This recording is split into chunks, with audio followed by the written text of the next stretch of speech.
escolha de Jesus dos 12 apóstolos, onde Jesus agora os envia em missão. Ele quer que os seus apóstolos vão preparando o povo bem disposto para crer no Evangelho. Agora, é interessante que Jesus, ele tem um método para os seus apóstolos, né?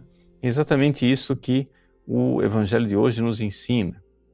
Ou seja, a primeira coisa que um apóstolo de Jesus tem que compreender é que ele vai pregar o Evangelho, mas ele não é simplesmente como um mensageiro que carrega uma mensagem que não tem nada a ver com ele.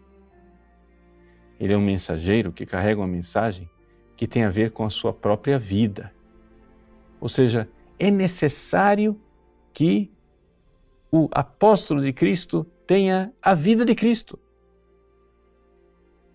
E aqui que está a maravilha das maravilhas, onde nós vemos aqui, né, com clareza, que quando a igreja nasceu, ela já nasceu católica. A igreja não ficou católica depois, né? O que é que nós vemos de grande diferença entre os ministros protestantes e os sacerdotes católicos? Os sacerdotes católicos, desde o início da igreja, são chamados a viver a vida de Cristo. Ou seja, a viver um desapego da família, vivendo o celibato, a viver uma vida de oração, né? Hoje a igreja exige que os padres tenham vida de oração, a liturgia das horas faz parte do ministério integral do padre, do sacerdote, de tal forma que a gente vê claramente que o padre não é um funcionário, não é alguém que simplesmente está aí como servidor do povo, mas é alguém que, como os primeiros apóstolos, deixaram tudo. Né? Deixar tudo para seguir Jesus. E esse deixar tudo distingue o verdadeiro sacerdote católico.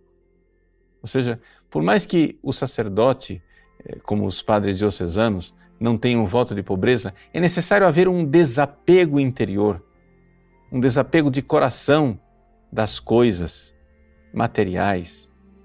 Como Jesus diz no Evangelho, não leveis ouro nem prata, nem dinheiro em vossos cintos, nem sacola para o caminho, nem 2 túnicas, nem sandália, nem bastão. Por quê? Porque Jesus quer que nós vivamos da providência, ou seja, confiar nas coisas materiais é uma traição do ministério apostólico. Nós precisamos confiar em Deus. Ele é o nosso sustento, Ele é a nossa esperança. Não quer dizer que os sucessores dos apóstolos não tenham que ter uma mínima organização econômica, não é nada disso.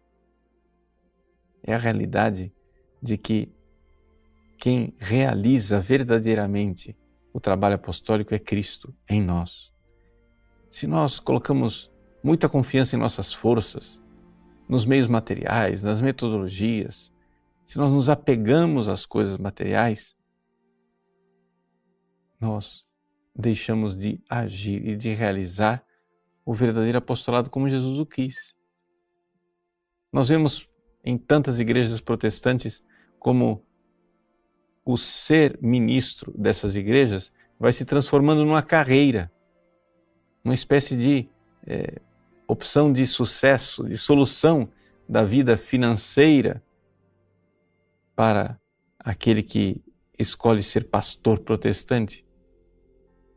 Mas se os protestantes são evangélicos, como se queixam de ser, por que não seguem o Evangelho? Por que não fazem como os apóstolos que deixaram tudo?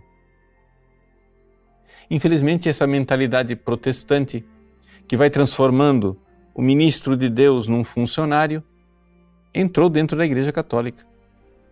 De tal forma que hoje muitos, o próprio clero católico, padecem de um certo protestantismo, de não querer viver a vida dos primeiros apóstolos, de não querer viver esta vida que já foi avalizada, comprovada e testada durante séculos.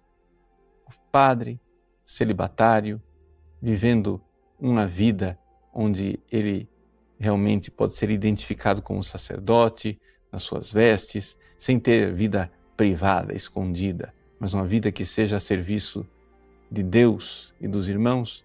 O padre que tem oração, vida interior, que intercede pelo povo e que através dessa oração que o seu apostolado, o seu ministério tem verdadeiro poder transformador, verdadeira capacidade de converter as pessoas. Tudo isso é nota exclusiva e maravilhosamente distintiva do sacerdócio católico. Então, no dia de hoje, em que o Evangelho nos fala desse perfil do apóstolo que deve cuidar do rebanho, aquele mesmo rebanho que Jesus se compadeceu dizendo são como ovelhas sem pastor, no dia de hoje vamos fazer aquilo que Jesus nos ensinou. Rezar ao Senhor da Messe. Dai-nos, Senhor, sacerdotes conforme o vosso sagrado coração. Sacerdotes conforme o coração de Deus. Porque também não é somente uma questão de rezarmos pelo número das vocações, mas também pela qualidade das vocações. Para que não sejam sucessores dos apóstolos somente no poder, mas sejam também sucessores dos apóstolos na santidade e na vida. A Igreja sempre teve muito claro que os seus ministros deveriam viver uma vida que fosse mais luminosa, exemplar, no sentido de santidade. A própria função do sacerdote de ter que tocar no corpo de Cristo, né? De ter que realizar coisas que são puríssimas em si, santíssimas em si, exigem dele esta vida.